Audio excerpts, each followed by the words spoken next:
JMS recording studio Kishanpur बाजार Supaul. Music director DJ पम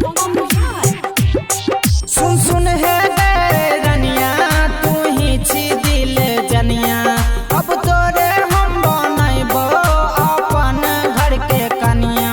सुन सुन है रनिया तू ही छी दिल जनिया, सुन सुन है रनिया तू ही छी दिल जनिया, अब तोरे हम बनैबो अपन घर के कनिया।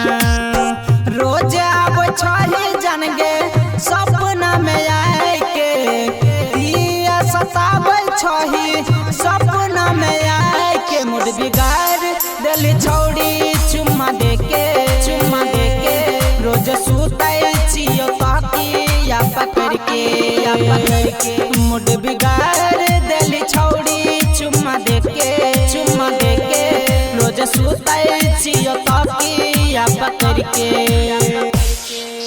डीजे रोज सुतै छियो ताकिया पकड़ के मूड बिगाड़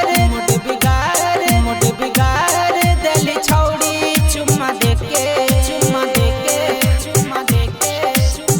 हमरा तर पाबै छही प्रेमवा के रोग में, दिन रात गलो शरीर तोहरे वियोग में, दिन रात गलो शरीर तोहरे वियोग में। हमरा तर पाबै छही प्रेमवा के रोग में, दिन रात गलो शरीर तोहरे वियोग में। आ रोज रोज सुतै छियो गिफ्ट तोहर लेके मूड बिगाड़ देली छौड़ी चुम्मा दे के रोज सुतै छियो ताकिया पकड़ के मूड बिगाड़ देली छौड़ी चुम्मा दे के रोज सुतै छियो ताकिया पकड़ के। डीजे रोज सुतै छियो ताकिया पकड़ के मूड बिगाड़ देली छौड़ी चुम्मा दे के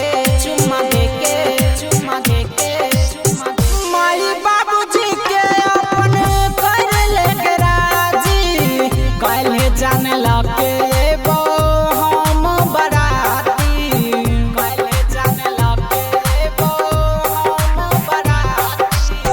माई बाबूजी के अपन कर ले राजी, काल्हे जान लगे एबो हम गे बराती।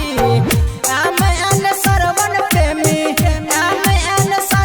प्रेमी कहतो गे जाए के मूड बिगाड़ देली छौड़ी चुम्मा दे के रोज सुतै छियो ताकिया पकड़ के मूड बिगाड़ देली छौड़ी चुम्मा दे के रोज सुतै छियो ताकिया पकड़ के।